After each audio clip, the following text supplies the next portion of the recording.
The rotor wash of the CH-47 Chinook kicked up a suffocating cloud of fine, copper-colored dust, temporarily blinding the personnel waiting near the landing zone of Forward Operating Base Kestrel.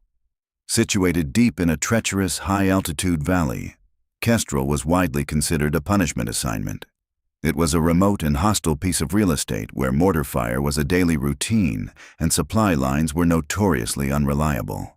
The soldiers stationed here were tired, heavily armed, and constantly on edge. Staff Sergeant Thomas Vance stood near the edge of the landing pad, his hand resting instinctively on the receiver of his M4 rifle.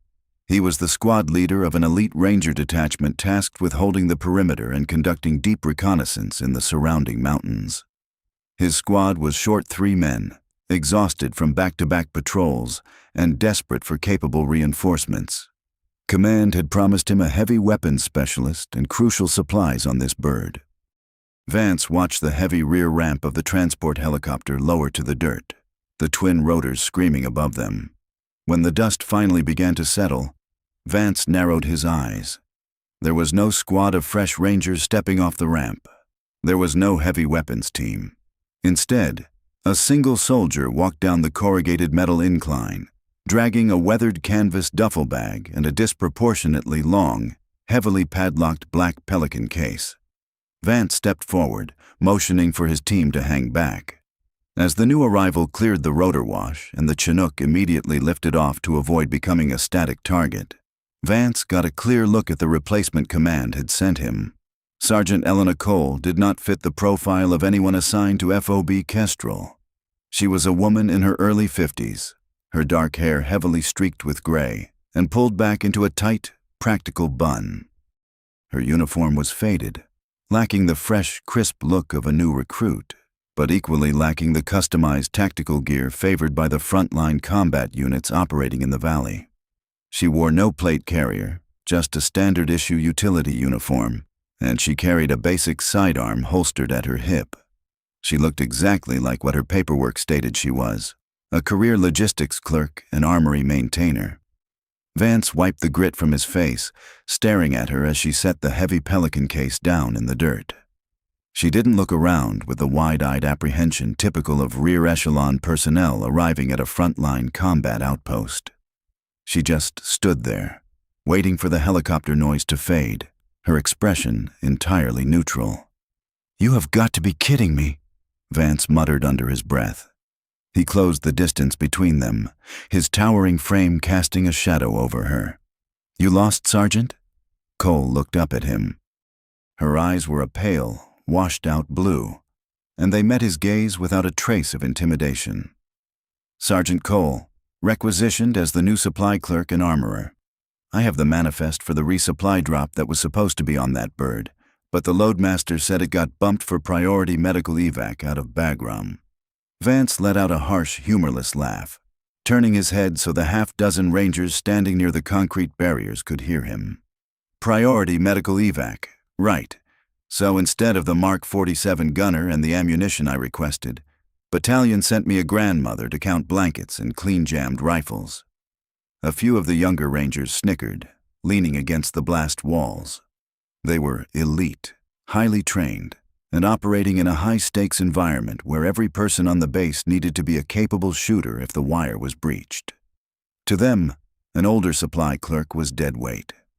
She was an administrative liability who would consume rations and water without contributing to the defense of the base. "I manage inventory and repair small arms." "Staff Sergeant," Cole said, her voice even and flat. It was not a defensive tone. It carried no anger. She simply stated a fact, ignoring the insult entirely. "Point me to the logistics tent, and I'll stay out of your way." Vance stepped closer, trying to force a reaction out of her. He was accustomed to dominance, to subordinates who either snapped to attention or withered under his aggressive leadership style. "Listen to me, Cole. I don't know whose desk you've been hiding behind for the last 20 years, but this isn't a supply depot in Germany.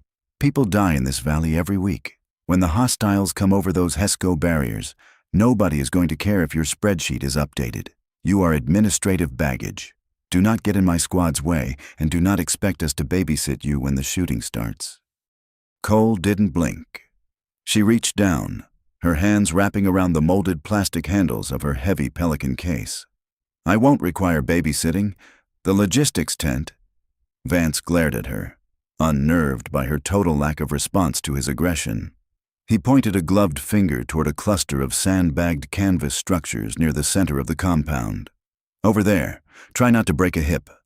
Without another word, Cole picked up her gear. The Pelican case was nearly 4.5 feet long and clearly weighed over 50 pounds, but she lifted it with a smooth, practiced efficiency that suggested she was intimately familiar with its center of gravity. She walked past Vance and his squad, her boots crunching rhythmically against the gravel. "Hey, clerk," one of the rangers called out as she passed. "Make sure you dust the ammo crates. Wouldn't want them getting dirty." Cole didn't turn around. She navigated the narrow, winding pathways between the concrete blast walls, her eyes scanning the layout of the base. She noted the overlapping fields of fire, the blind spots near the northern perimeter, and the elevation of the guard towers. She reached the dim, stifling heat of the supply tent and set her bags down on the wooden floorboards. As she began to unpack her standard issue gear, a sudden, concussive thud echoed through the valley, followed instantly by the sharp shriek of the base's incoming fire alarm. A mortar shell impacted the dirt roughly 100 yards outside the southern wire, sending a plume of black smoke into the sky. Outside the tent, soldiers shouted, diving for cover in the reinforced bunkers. Inside the tent, Cole did not drop to the floor. She did not seek cover. She stood perfectly still, her head tilted slightly, listening to the delay between the whistle and the impact. She mentally calculated the trajectory and the distance of the launch tube, her hands resting calmly on the heavy padlocks of the long black case she had dragged across the compound. Over the next 3 days, Sergeant Elena Cole became the punchline of every bad joke at Forward Operating Base Kestrel. The rumor mill in an isolated combat outpost operates with ruthless efficiency, and the consensus was entirely unified. The new clerk was a washed-up desk jockey. The grunt speculated she had been exiled from a cozy administrative job in Virginia because she couldn't operate the new software systems. The base mechanics joked that she was only sent out here to knit them thicker wool socks for the winter patrols. Cole ignored the whispers that abruptly stopped whenever she walked into the mess hall. She spent her hours in the stifling, dust-choked supply tent, quietly inventorying crates of ammunition and sorting through piles of broken equipment that previous, more careless armorers had simply shoved into the corners.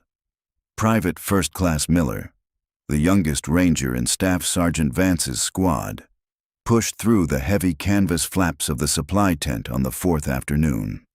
He was dragging an M249 light machine gun by its carrying handle, his uniform completely soaked through with sweat.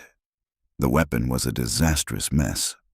The bolt was locked half rearward, a crushed brass casing violently jammed in the ejection port.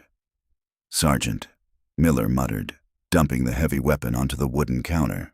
"It's a dead stick. Hard stoppage during a live fire drill. The last clerk usually just threw them in a pile and issued me a new one, but we're out of spares."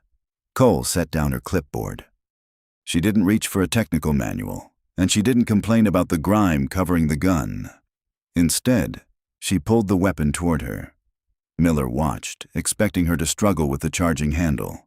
Instead, her hands moved over the steel with frightening, fluid speed. She didn't even look down at the weapon. While keeping her pale blue eyes fixed on the canvas wall behind him, her fingers found the retaining pins by pure muscle memory, punching them out with the heel of a heavy multi-tool. Miller stood perfectly still, his eyes dropping to her hands. They were not the soft hands of a logistics clerk. Her knuckles were thick and scarred with pale, jagged lines. But what made the young private's breath hitch was her right index finger. The pad of it was heavily calloused, flattened, and permanently stained with deep carbon residue, alongside a thick buildup of scar tissue on the webbing of her thumb. It was the distinct, unmistakable anatomy of a career shooter, someone who had spent tens of thousands of hours gripping a heavy stock and pulling a precision trigger. In less than 40 seconds, Cole had stripped the weapon blindly, extracted the crushed brass with a pair of pliers, swapped a bent extractor spring from a small bin under the counter, and completely reassembled the machine gun. She racked the charging handle. The bolt slammed forward with a crisp, flawless metallic snap. "Your gas regulator was caked with carbon, Private," she said, sliding the heavy weapon back across the wood. "You forced it into adverse mode to compensate, and sheared the brass when it cycled too violently. Clean your gas tube properly, or this weapon will fail you when you actually need it." Miller swallowed hard, gripping the carrying handle. Yes, Sergeant. Thank you." He backed out of the tent, a strange knot forming in his stomach. When he got back to the barracks, he tried to tell the rest of the squad what he had seen. But Vance quickly shut him down, mocking him for being easily impressed by a supply clerk performing a parlor trick. The real friction occurred the following afternoon. The air pressure in the valley was dropping rapidly, signaling the approach of a severe, high-altitude dust storm. Vance's squad had been ordered out on a 48-hour deep reconnaissance mission into a notoriously dangerous sector known as the Anvil before the weather grounded them completely. Vance shoved his way into the armory, the heavy tread of his boots shaking the floorboards. He marched straight to the counter, slamming a crumpled requisition form onto the wood. "I need 6 spare batteries for thermal optics, 2 crates of armor-piercing ammunition, and heavy fragmentation grenades," Vance barked. "And I need them 5 minutes ago, clerk." Cole picked up the paper, her eyes scanning the sloppy handwriting. "The thermal optics require specialized lithium cells. Command has them strictly rationed. I can give you 3. Vance slapped his palm flat against the wood, leaning his massive frame over the counter to physically loom over her. "You are going to give me 6, Cole, or I am going to walk behind this counter and take them myself. My men are going into the Anvil.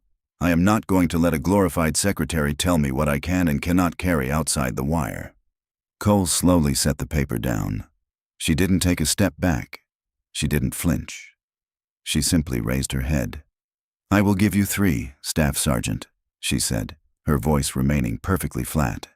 "Because if I give you 6, the night watch on the eastern perimeter goes blind at midnight." 3. Vance's jaw clenched in fury. He moved to step around the edge of the wooden barrier, fully intending to push past her and raid the storage lockers. But as he rounded the corner, he stopped short. Pushed partially beneath the canvas cot in her sleeping quarters was the massive black Pelican case she had arrived with. Up close, Vance could see the intense security on it. 4 heavy-duty hardened steel master locks secured the thick latches. The case was abnormally long, stretching nearly 54 inches. It was entirely the wrong shape for any standard military-issue weapon, radio equipment, or administrative gear. "What's in the coffin, Cole?" Vance demanded, pointing a thick, gloved finger at the floor. "That's not standard issue." "Personal items," she replied. Vance scoffed, taking a deliberate step toward her cot. "Looks like a heavy sniper system to me. Or maybe you're smuggling contraband. Maybe I should have the military police pop those locks right now and see what the old lady is hiding from command." As Vance took another step toward the case, Cole shifted. It was barely a movement at all, just a slight pivoting of her hips, a subtle dropping of her center of gravity. Her hands hung loosely at her sides, hovering inches from the standard sidearm on her hip. Vance froze completely in his tracks. He was a combat veteran who had survived 4 brutal deployments, and his nervous system possessed a finely tuned alarm system for lethal danger. Suddenly, every instinct he had was screaming at him to stop moving. The woman standing in front of him no longer looked like a tired administrative worker. The absolute, terrifying stillness in her posture, and the dead, predatory emptiness that suddenly filled her pale blue eyes. It was the distinct look of a killer. It was the look of someone who was calculating the exact fraction of a second required to end a life. The sweltering air inside the tent felt instantly cold. For 5 agonizing seconds, neither of them breathed. The silence stretched until it was almost unbearable, thick with a sudden, overwhelming tension that Vance couldn't fully process. His mind simply could not reconcile the physical threat his body was registering with the older woman standing calmly before him. Vance blinked first. He forced a sneer onto his face, desperately trying to cover the fact that his heart was suddenly hammering against his ribs. He stepped away from the cot, retreating to the safe side of the counter. "Keep your garbage," Vance muttered, grabbing the 3 batteries she had placed on the wood. "I don't have time to deal with an administrative headache right now. My squad is rolling out." He turned and marched out of the tent, furious with himself for backing down. Cole watched the heavy canvas flaps fall shut behind him. She stood in the dim light for a long time, listening to the distant engines of the squad's tactical vehicles firing up. Slowly, she walked over to her cot and knelt on the dusty floorboards. Her calloused hand reached out in the shadows, her thumb lightly tracing the cold steel edge of the heaviest padlock on the black case. The dust storm hit FOB Kestrel violently 4 hours after Vance's squad rolled outside the wire. The sky over the valley rapidly bruised into a bruised, sickly yellow, and a screaming, high-altitude wind began ripping through the narrow canyon, hurling fistfuls of sharp sand against the canvas tents and concrete barriers. Visibility dropped to less than 50 feet within minutes. All aerial reconnaissance drones were immediately grounded. The heavy transport helicopters were locked down on the pads, their rotor blades strapped tight.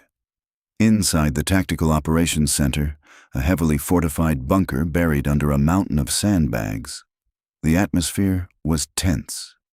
Base Commander Captain Hayes stood over a glowing digital map table, staring grimly at a blinking blue icon situated 12 miles deep in the jagged, steep-sided terrain known as the Anvil.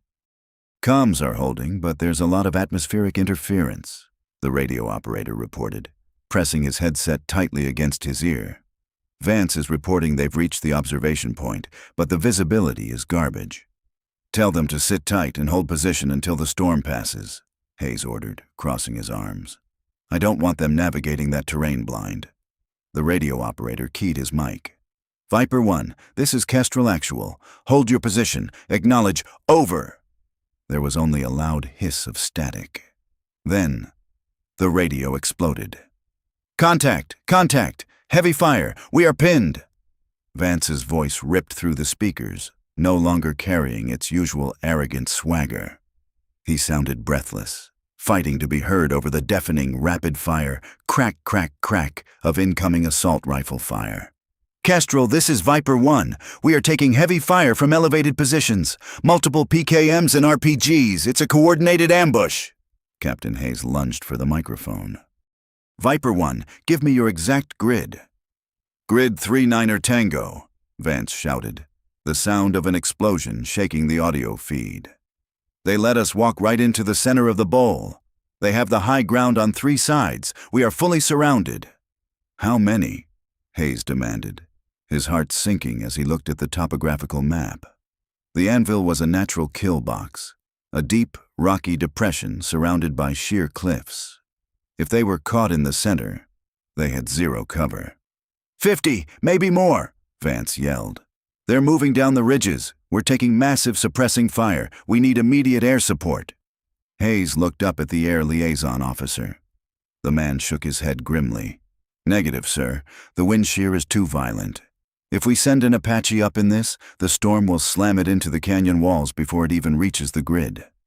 "Viper 1, air support is completely grounded due to weather," Hayes said into the mic, hating himself for saying it. "I am scrambling the quick reaction force. Hold your perimeter." "QRF won't make it in time," Vance screamed over the radio. "The roads are totally washed out by the sand. We are completely pinned. If we try to move, they'll slaughter us. We need suppressing fire on those ridges right now." The radio dissolved into a horrifying symphony of combat. The heavy, rhythmic thudding of Miller's M249, the frantic shouts of wounded men, and the terrifyingly steady volume of enemy fire pouring down into the valley. "We have artillery?" Hayes barked. "Negative," the weapons officer replied. "The enemy is too close to Viper 1's position. Danger close doesn't even begin to cover it.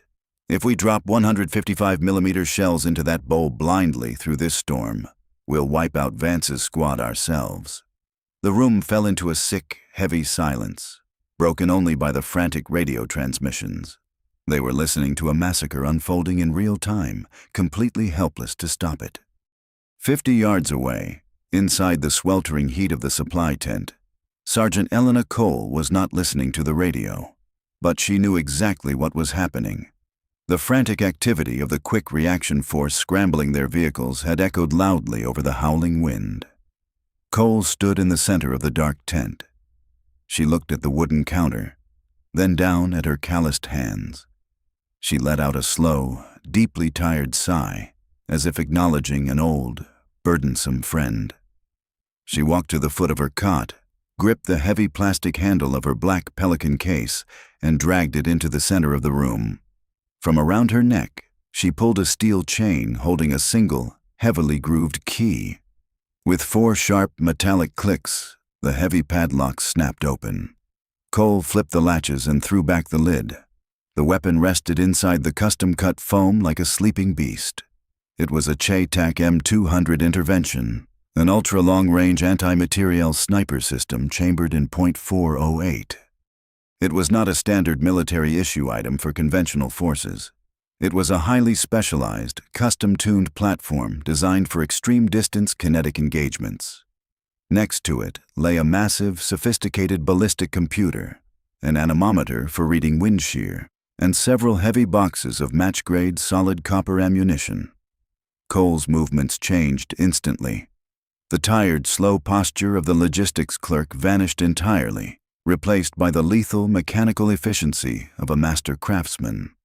She snapped the heavy fluted barrel into the chassis, locked the massive bolt into place, and mounted the enormous, high-magnification optic with practiced, robotic precision. She hoisted the massive rifle over her shoulder, grabbed her environmental gear, and walked out of the tent into the screaming yellow dust. She did not head toward the command bunker. She bypassed the heavily guarded concrete bunkers and the frantic soldiers rushing to the QRF vehicles. Instead, she moved like a ghost through the blinding storm, heading directly toward the massive, 150-foot steel communications tower situated near the northern edge of the base. The wind was vicious, tearing at her uniform and threatening to throw her backward as she reached the base of the tower. The steel rungs of the ladder were slick with dust and violently vibrating in the gale.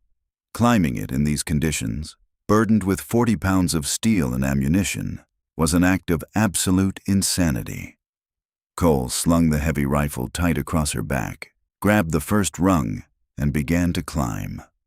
Inside the Tactical Operations Center, the smell of burnt coffee and nervous sweat hung heavily in the air. Captain Hayes stared at the digital map, listening to the agonizing sound of his elite ranger squad slowly being overrun in the valley. The radio transmissions from Viper 1 were growing frantic. Vance reported that they were down to their last magazines. 2 men had already taken shrapnel from incoming rocket-propelled grenades, and the enemy was systematically maneuvering down the steep ridges to collapse the perimeter. Unable to send air support or ground reinforcements through the blinding high-velocity dust storm, Hayes felt a crushing sense of failure. He stepped away from the communication desk and climbed the short steel staircase to the bunker's armored observation post. The small, reinforced glass window offered a view of the base, though the swirling yellow sand reduced visibility to mere yards. He leaned against the heavy steel plating and engaged the base's primary thermal mast camera, utilizing the joystick to scan the perimeter for any hostiles attempting to use the storm as cover to breach the wire. As the thermal optic panned across the northern edge of the compound, a bright white heat signature caught Hayes's attention. It was situated high above the ground, clinging to the top platform of the base's 150-foot communications tower. Hayes frowned, manipulating the joystick to zoom in. The winds at that altitude were currently exceeding 40 miles per hour, making the steel structure sway dangerously. Nobody had authorization to be on that tower during a storm.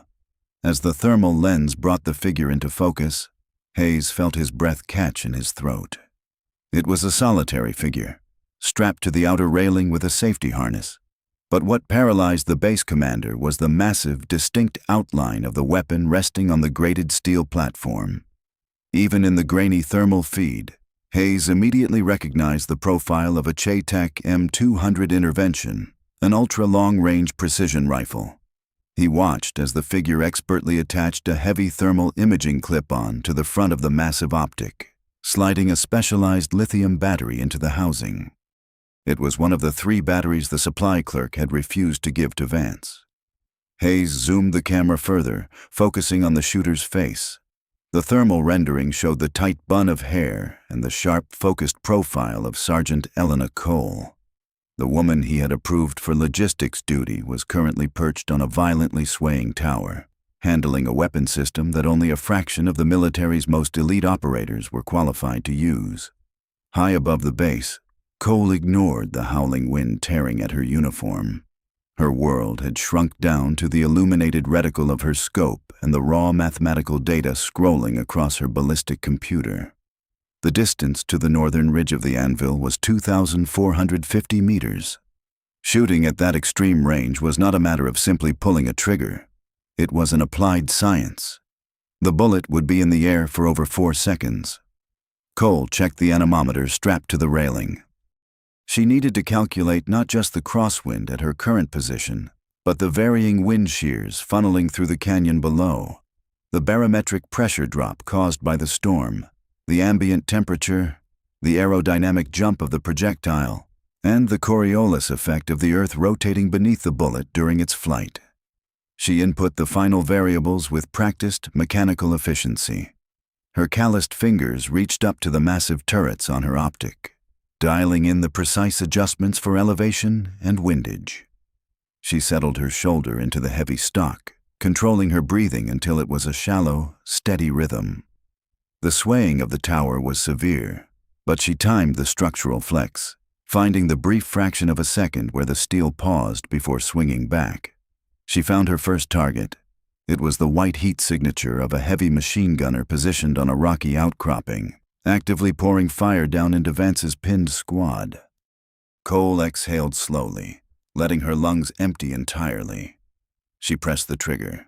The heavy rifle drove backward into her shoulder with immense force, but her body absorbed it perfectly. She did not lose her sight picture. Her right hand immediately left the grip, grasping the large bolt handle. She pulled it back and shoved it forward in one fluid motion, extracting the spent brass and chambering a fresh, solid copper round. She adjusted her aim slightly, finding a second target holding a rocket-propelled grenade launcher, and fired again. Down in the command bunker, Hayes stood frozen in front of the thermal monitor. He watched Cole cycle the heavy bolt and fire with a terrifying, rhythmic consistency. She was operating with the cold, emotionless precision of a machine. Seconds later, the radio speakers in the operations center crackled violently. "Kestrel, this is Viper 1, Vance yelled, his voice thick with confusion. "We have multiple hostiles down. The primary machine gun nest on the North Ridge just took a direct hit from something. It's gone. The RPG team is down." The radio operator in the bunker looked up at Hayes, completely bewildered. "Sir? Who is engaging? All our assets are grounded." Hayes didn't answer. He kept his eyes locked on the thermal feed. He watched Cole adjust her bipod slightly, dialing a new calculation into her scope to shift her focus to the eastern ridge of the canyon. She took another breath, timed the sway of the tower, and sent another round downrange. "Another one down!" Vance's voice echoed through the speakers.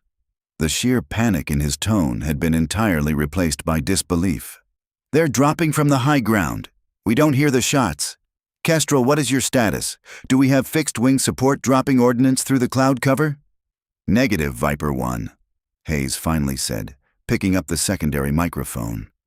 He kept his eyes on the monitor, watching the logistics clerk systematically dismantle an entrenched enemy force from over 1.5 miles away. "You do not have air support. Hold your perimeter and let the asset work." "What asset?" Vance demanded over the sound of his squad pushing forward to take advantage of the collapsing enemy line. "Who the hell is shooting?" Up on the tower, Cole ignored the radio chatter entirely. She ejected an empty magazine, seamlessly locked a fresh one into the chassis, and continued to solve the brutal, lethal math of extreme distance. Every time her finger compressed the trigger, another threat to the squad in the valley was eliminated.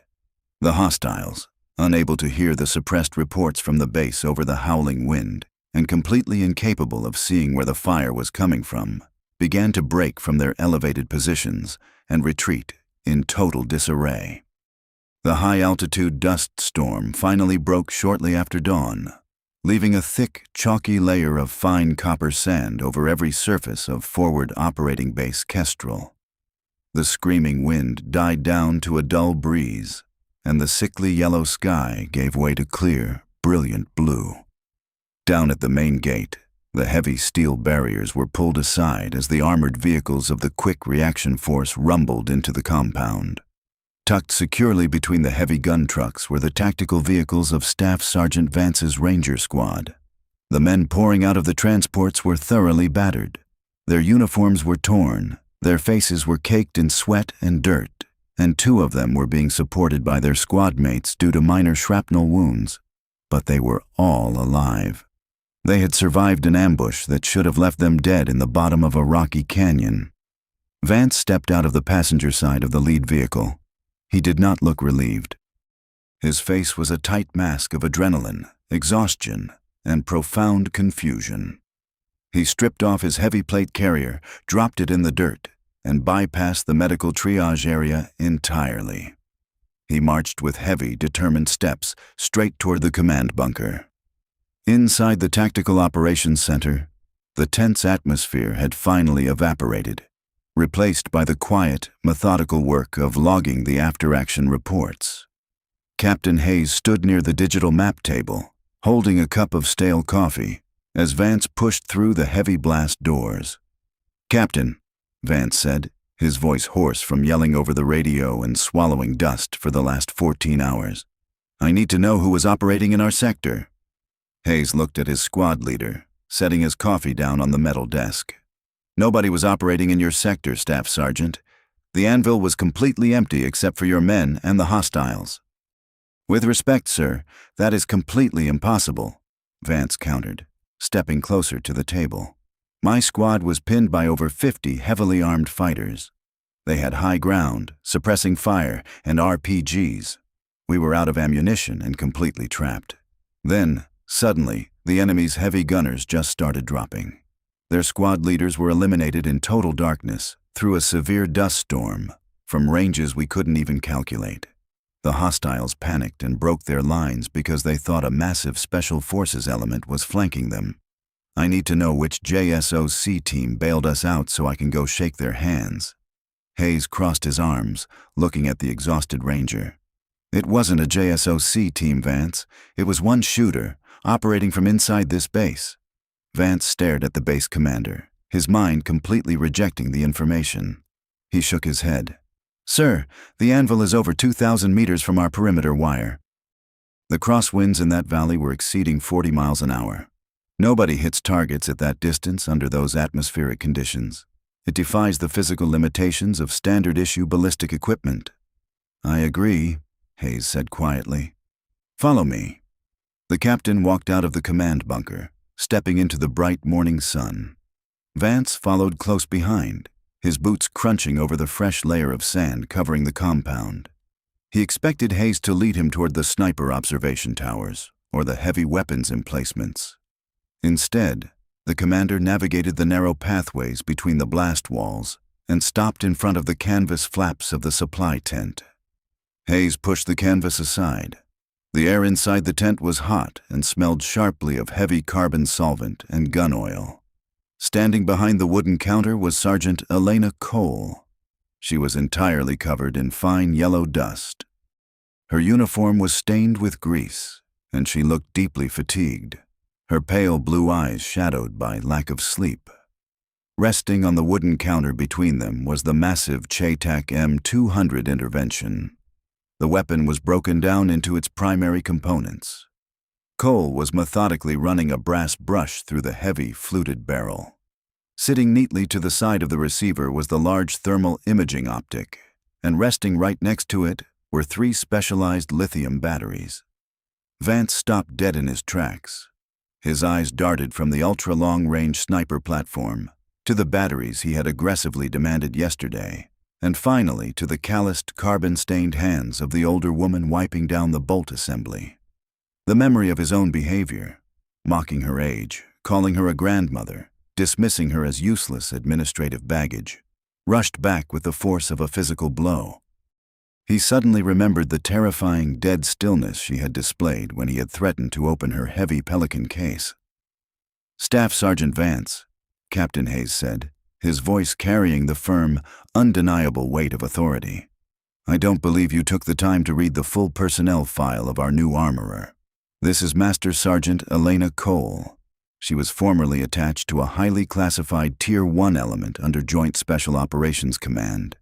She holds 2 silver stars, a Navy Cross, and until last night, she held the documented record for the longest confirmed kinetic engagement in a hostile theater, a record she just beat by roughly 200 meters to keep your squad alive."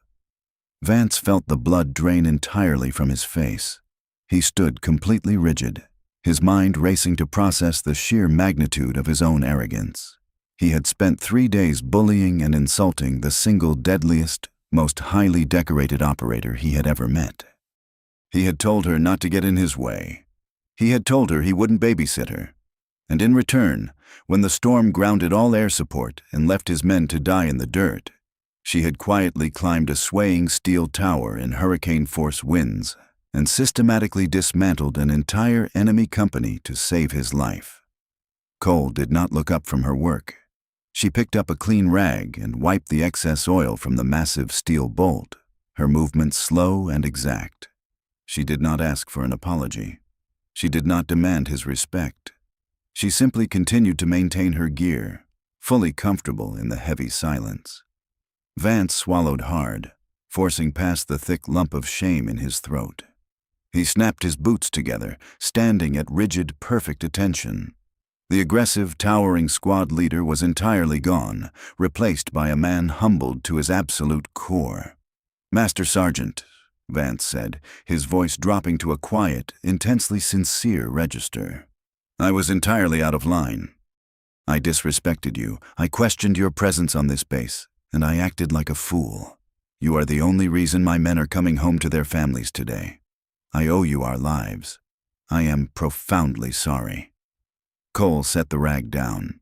She slid the heavy bolt back into the receiver of the rifle, locking it into place with a firm, metallic click. She looked up, her washed-out blue eyes meeting his. There was no anger in her gaze, only the quiet, steady understanding of a veteran who had seen more combat than he could possibly imagine. She reached across the counter and picked up the 3 lithium batteries. She held them out to him. "Your thermal optics need fresh cells, Staff Sergeant," Cole said, her voice even and calm. "Take care of your gear and go check on your men. They did good work holding that perimeter." Vance stepped forward and took the batteries, his hands slightly unsteady. "Yes, Master Sergeant, thank you." He offered a slow, deeply respectful salute. Cole returned it with a brief nod. Vance backed away from the counter and stepped out of the tent, quietly closing the canvas flaps behind him. Outside, Private Miller and the rest of the exhausted Ranger squad were waiting in the dirt. They didn't say a word as Vance approached, but as they looked past him toward the supply tent, every single man stood a little straighter. Inside the dim, quiet armory, Cole sat back down on her wooden stool. She pulled a fresh requisition form toward her, picked up her pen, and quietly went back to counting the base's inventory.